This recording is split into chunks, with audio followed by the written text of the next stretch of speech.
Here's the big challenge of life. You can have more than you've got because you can become more than you are. That's the challenge. And of course the other side of the coin reads, unless you change how you are, you'll always have what you got. I have found in my experience that income does not far exceed personal development. Now sometimes income takes a lucky jump, but sure enough, unless you grow out where it is, it'll usually come back where you are. Life has strange ways. If somebody hands you $1 million, best you become a millionaire quickly, so you get to keep the money. Otherwise, sure enough, it'll disappear. Somebody once said, if you took all the money in the world, divided it up equally among everybody, it would soon all be back in the same pockets. Incredible. Success is something you attract, not something you pursue. Success is looking for a good place to stay. So instead of going after it, you work on yourself. Personal development. See, the major question to ask on the job is not what are you getting. The major question to ask on the job is what are you becoming? See, the big question is not what am I getting paid here. The big question is what am I becoming here? Because true happiness is not contained in what you get. Happiness is contained in what you become. So that's our major subject for tonight, personal development. Of all the assignments Mr. Schoaf gave me at age 25, this was probably the most difficult. In fact, I'm still working on this one. I think it's an unending challenge to see what you can become. The next subject is called basic laws. And it's good to study the basics. And I call these basics primarily because they come from the Bible. Now, I'm not a theologian or a minister, and that'll be apparent. But Mr. Schoaf taught me that the Bible was a good textbook for ideas and stories and success equations, how to live the better life. I found out that was true. He also taught me that the Bible is as practical as it is spiritual, and I found out that's true. If you look at your bank account and your income and you're not happy, there are several places in the Bible to check to see what the heck's wrong so you can make the changes. And we're going to cover some of those tonight, called basics. Okay. The next subject is my favorite, setting goals. Mr. Schoaf taught me how to set goals. What a favor that was. One morning at breakfast, shortly after I met him, he said, Jim, let me see your current list of goals and let's go over them and talk about them. He said, maybe that's the best way I can help you get a better direction started. And I said, I don't have a list. He said, well, is it out in the car or home somewhere? I said, no, sir. I don't have a list anywhere.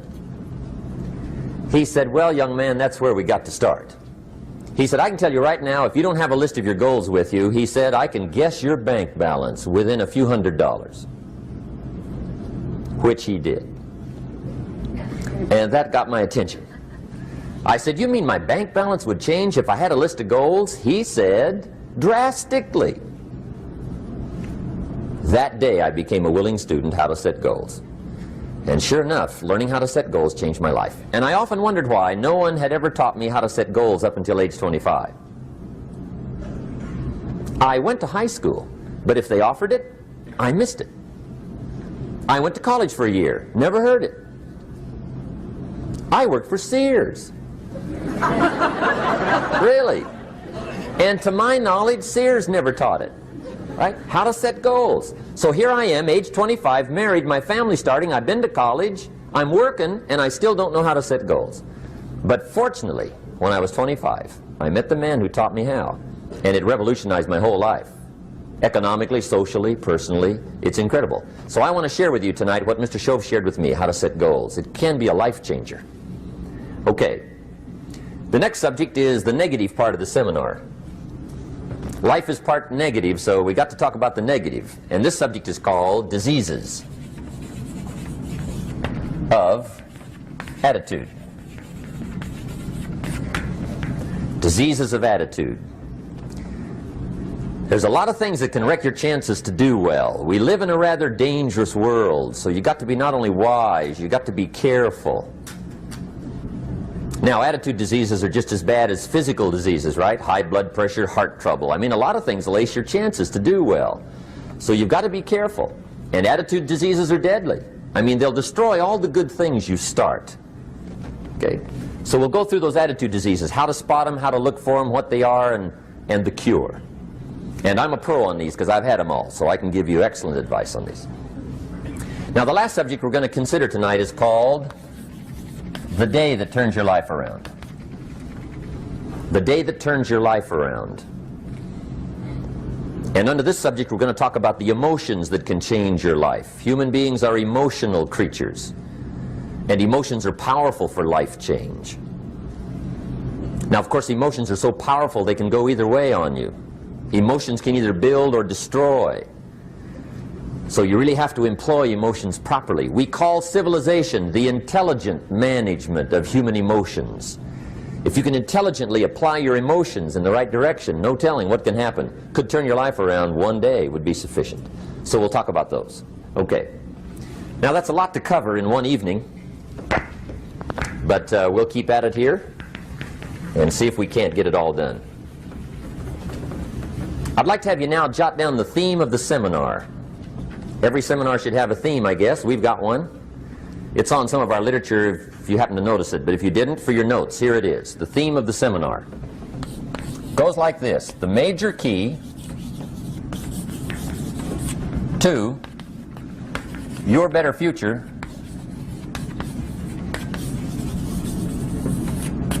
is you. That's the theme of our seminar tonight. The major key to your better future is you. And I'd like to have you underline two words just to give it some added punch. Underline the word major and the word you, so that it reads, the major key to your better future is you. Now, my first suggestion is transfer this to a card or something where you can put it up, where you can see it every day. Preferably put it up where you can see it at the beginning of the day, before you go off to put the day together. This is a good phrase just to glance at, to keep in mind as you're putting the day together. It's called the silent seminar. If you'll just let this talk to you during the day, I found it to be tremendously helpful. The major key to your better future is you. For a big share of my life now, I didn't have this one quite figured out, among a lot of things I didn't have quite figured out. Many things used to puzzle me back in those early days. I used to wonder why two people could work for the same company, one make twice as much money. Now, see, that used to puzzle me. And maybe they were the same age, graduated from the same school, live in the same community, work for the same company, with the same products and the same services. They've got the same traffic, the same problems, and one makes $1,000 a month, the other one makes $2,000 a month. Now that was my puzzling question. Why would this long list be the same and the money twice as much? I asked, what's the difference between $1,000 a month and $2,000 a month? And I don't mean $1,000 a month, right? I could figure that out. But what makes the difference? Why would one person do twice as well, 3 times as well? Speaking economically. Now, I know there's more than one way to do well. I understand that. But in this little narrow area called compensation, what's the difference? Well, back then, with my faulty thinking, I'm trying to reason it out. I thought, well, maybe time makes some of the difference, right? Some people do better because they have more time. I used to say, Harold ought to be able to do well. He's got a lot of time. If I had all of Harold's time, I could do well. Now, that's got to be dumb, right? Number one, you can't get somebody else's time. A guy says to me one time, he says, you know, if I had some extra time, I could make some extra money. I said, then forget it. There isn't any extra time. Hey, when the clock strikes 12 midnight, that about wraps it up, right? I mean, you can look around the gongs there for a little more, but it's over. You say to the guy, what are you doing? He says, I'm looking for extra time. See, they'll come and take you away, right? There isn't any more time. Now, if you can't get more time, which you can't, what could you get more of that would make a difference in economic results? And here's the key word. Make it a part of your notes. We're going to consider it tonight. The word is value. And I have a little phrase for your notes. Value makes the difference in results. Value makes the difference. You can't get more time, but you can create more value. Now here's the first lesson of economics. Everybody should learn it from the time they're old enough to understand what a dollar means, how to earn one, how to get one, how to keep one, what to do with it. First lesson of economics. We primarily get paid for value. That's lesson one. Bringing value to the marketplace, that's how you get paid. You don't get paid for the time. I know it takes time to bring value to the marketplace, but you get paid for the value, not the time. Now, since that's true, here's one of the key questions of the evening. Is it possible to become twice as valuable at the marketplace and make twice as much money in the same time? Could you become 3 times as valuable? Make 3 times as much money in the same time? Is that possible? The answer is yes, if.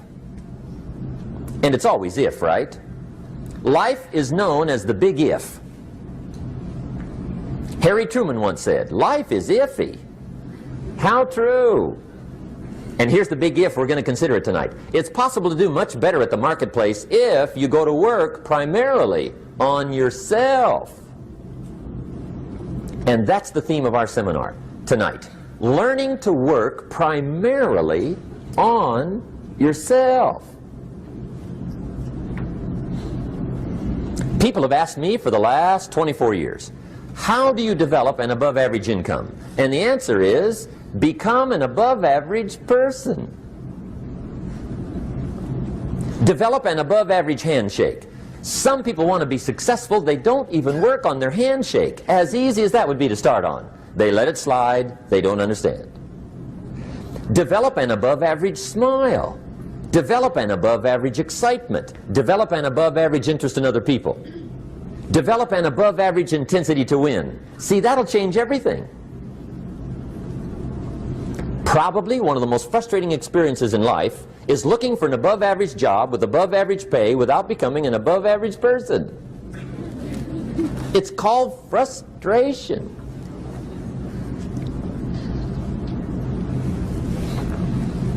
And Mr. Schoaf gave me probably the greatest clue he gave me when I first met him. He said, Jim, if you want to be wealthy and happy the rest of your life, just learn this lesson well.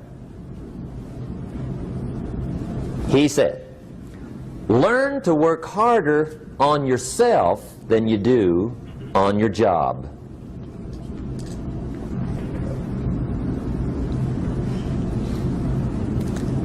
Then Mr. Schoaf gave me probably one of the most important clues among so many things he taught me, but this was in those early days. Mr. Schoaf was very kind, but he was also very abrupt. And he had these interesting questions to ask. I'm giving him a little rundown one day on how things hadn't worked out for me. He said, Mr. Rohn, I've got the answer for you if you will listen carefully. And listen carefully I did that day and for the next 5 years. If somebody's wealthy and happy, you gotta listen. He said, Jim, I've only known you a short time. But he said, it's already my honest opinion that for things to change for you, you got to change. That wasn't quite the answer I was looking for.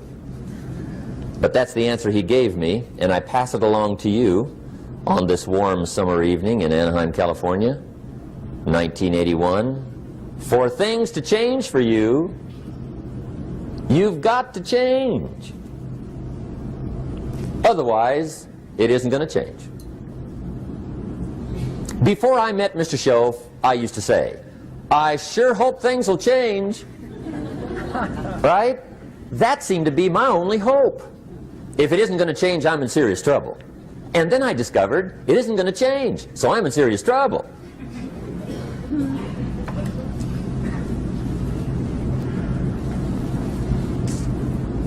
See, I can tell you what the 80s are going to be like. You have dropped into the right place.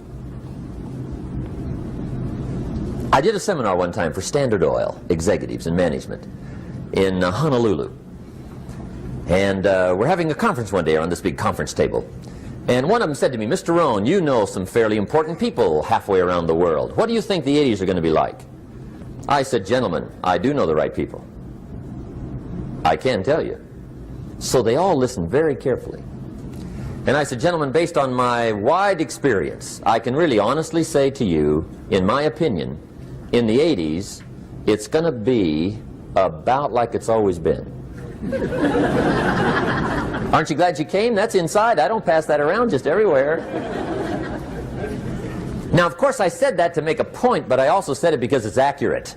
It's going to be about like it's always been. It isn't going to change. The tide comes in, and then what? It goes out.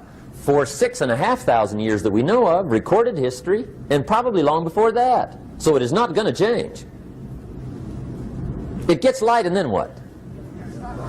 It turns dark. 6,500 years. See, it's not likely to change. And we're not to be startled by that. If the sun goes down, the guy says, what's happened, what's happened? It means he hasn't been here long, I guess, right? It always goes down about this time. The guy says, well, I don't like that arrangement. Well, you got to talk to somebody besides me, right? It gets light, then it turns dark. In rotation, the next season after fall is what? Winter. Pray tell, how often does winter follow fall? Every year regularly for the last 6,500 that we know of. See, it is not going to change. Now, some winters are long, and some are short, and some are hard, and some are easy, but they always come right after falls. It isn't going to change. Sometimes you can figure it out, sometimes there's no way to figure it out. Sometimes it goes well, sometimes it gets in a knot.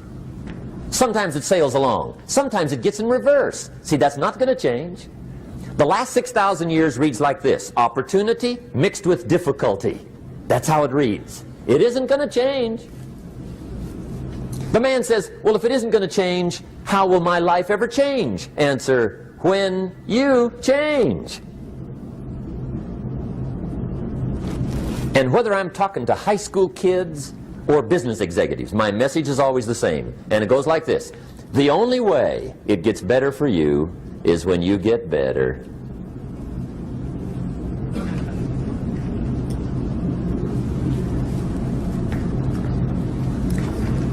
Let me give you the 4 major lessons in life to learn. Here's 4 majors. It's good to study the majors. In our weekend seminar we teach, some people don't do well because they major in minor things. You've got to be on the lookout. At the end of every week, end of every month, you've got to check, make sure you're not spending major time on minor things. Okay, we go through that whole series. Majors and minors.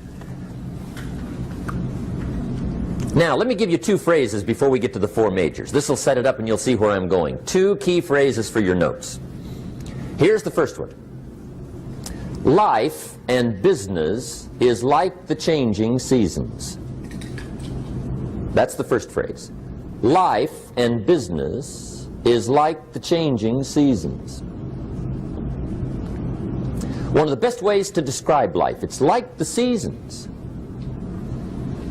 Frank Sinatra sings, life is like the seasons. Now here's the second phrase. Very important. You cannot change the seasons, but you can change yourself.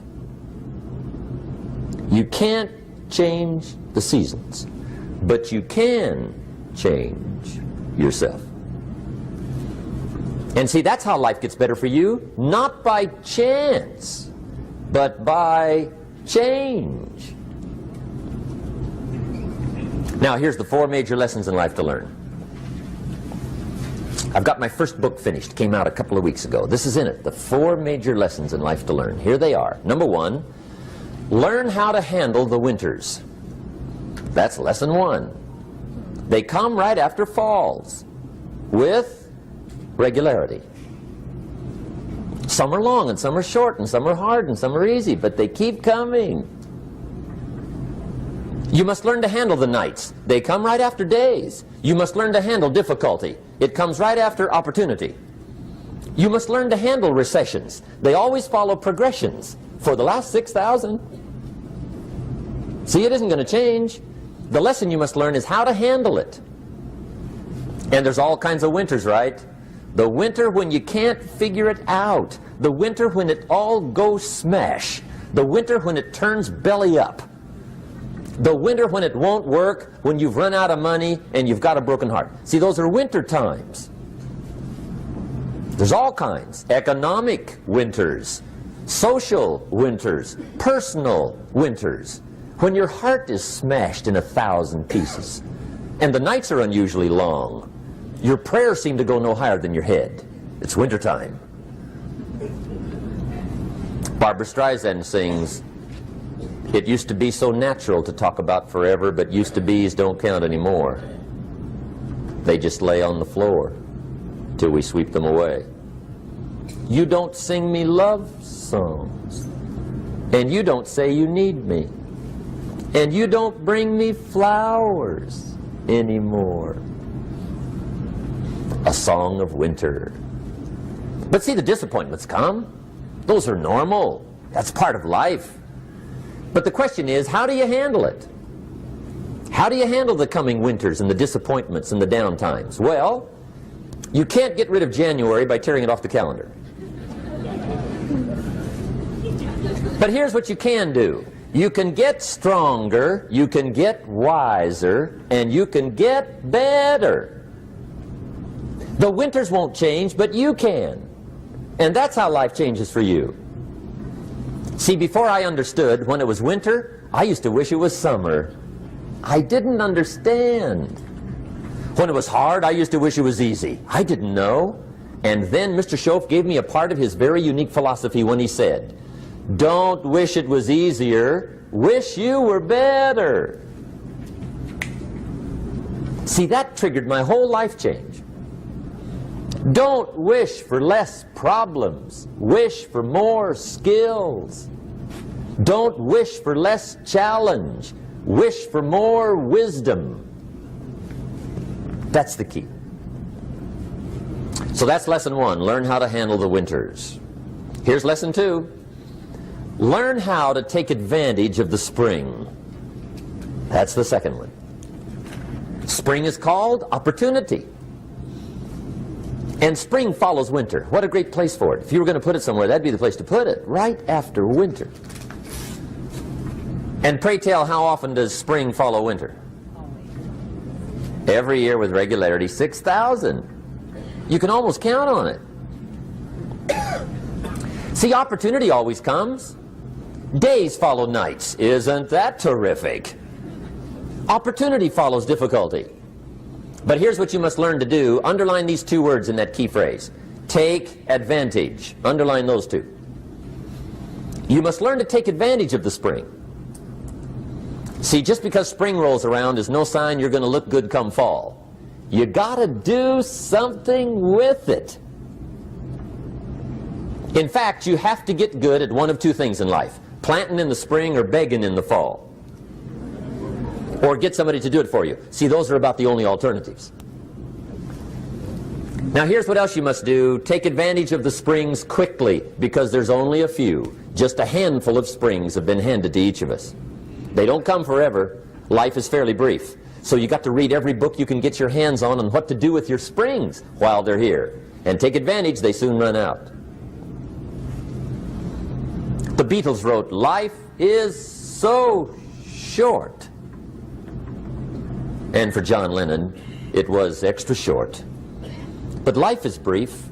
Elton John sings, "She lived her life like a candle in the wind." It's brief. So whatever you're going to do with your life, you got to get at it. Don't just let the springs pass. Here's the third major lesson in life to learn. Learn how to protect your crops all summer. You got to take care of what you start. Sure enough, as soon as you've planted your garden in the spring, the busy bugs and the noxious weeds are out to take it. And here's the next bit of truth. They will take it unless you prevent it. And that's the third major skill to learn. You've got to learn to prevent the intruder from taking all the good you start. It's one of the challenges. Here's two key phrases under number 3. First one, all good will be attacked on this planet. Maybe not the next one we get to, but on this one, all good will be attacked.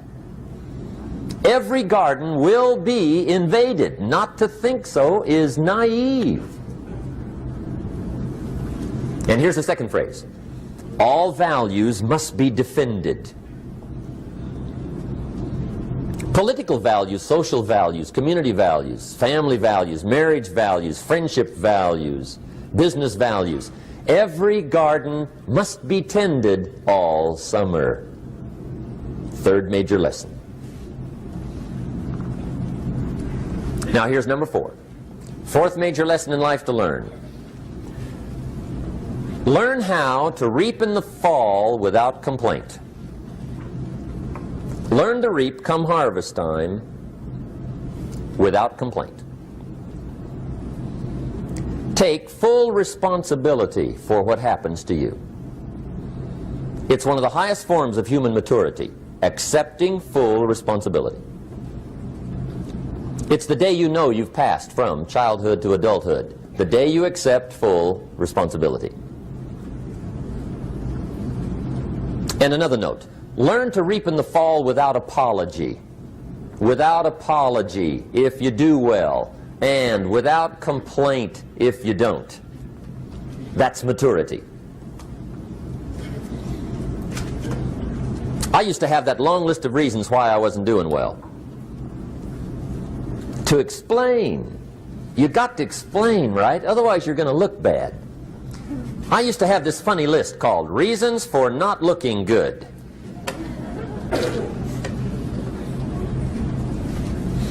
I used to blame the government. I mean, you can believe that or not. It was at the top of my list. I had a lecture second to none. The government. That was on my list. I used to blame taxes. Look what you got left after they take everything. And they expect you to do well. That was on my list there. Prices, that one's easy, right? You walk into the supermarket with $20, come out with a little half bag. So I had that on my list. I used to blame the weather. I blamed the traffic.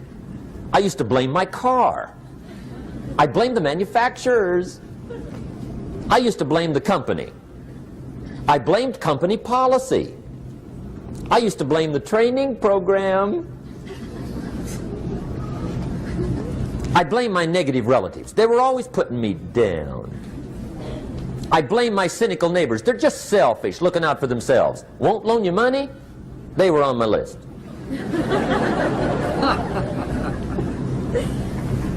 I used to blame the economy. I blamed the community. That's a pretty good list for not doing well, isn't it? I thought it was good.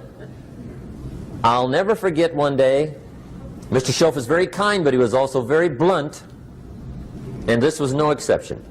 And I'm glad he was blunt. There's a lot of things I'd have missed if he hadn't have been blunt. One day, with sort of a curious look on his face, he said, "Jim, just out of curiosity, tell me, how come you haven't done well up until now?" Excellent question. I thought, well, so I won't look too bad, I'll go through my list. And this list I just gave you, I put that on him. And he was very patient. He let me go through the whole thing, the government, the weather. I went through this whole thing. When I finished, he looked my list over very carefully. He said, "Mr. Rohn, big problem with your list. You ain't on it." How brilliant.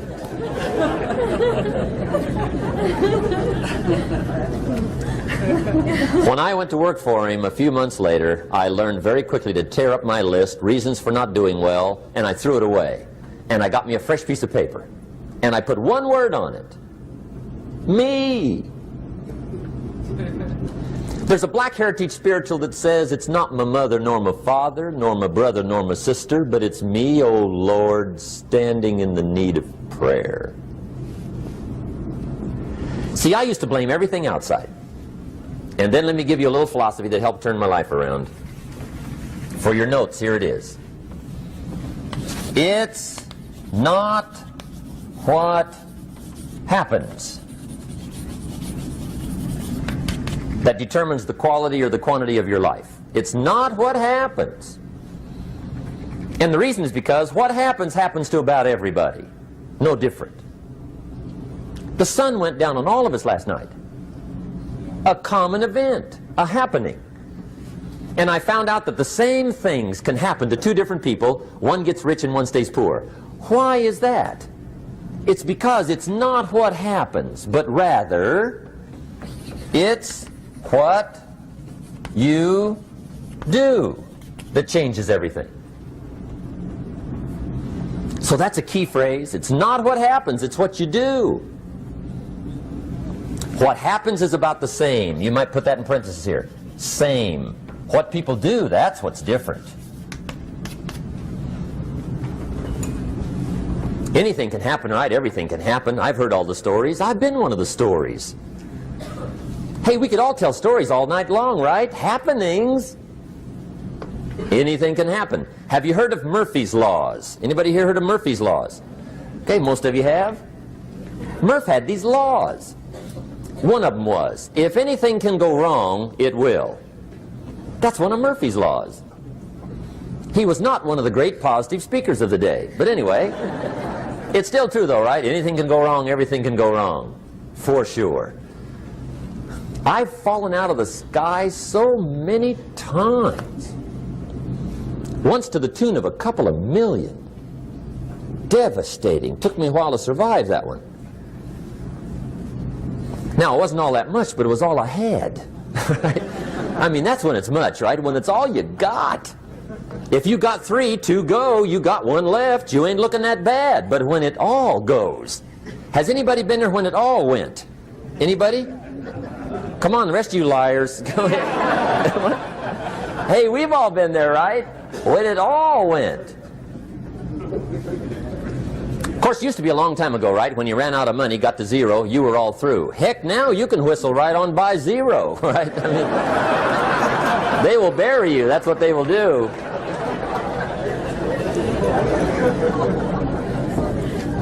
But see, those are the happenings, right? Everything can happen. Anything can happen.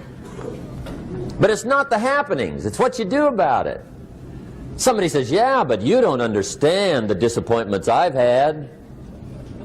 Come on. Everybody's had their share. Disappointments are not special gifts reserved for the poor. Everybody has them. The difference is what you do about them.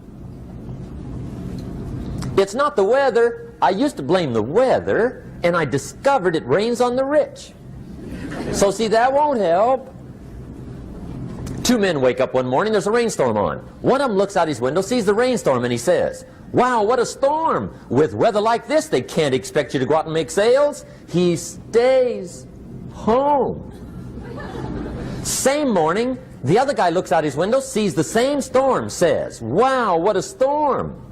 But he says, you know what, with weather like this, what a great day to go out and make sales. Most everybody will probably be home, especially the salesman.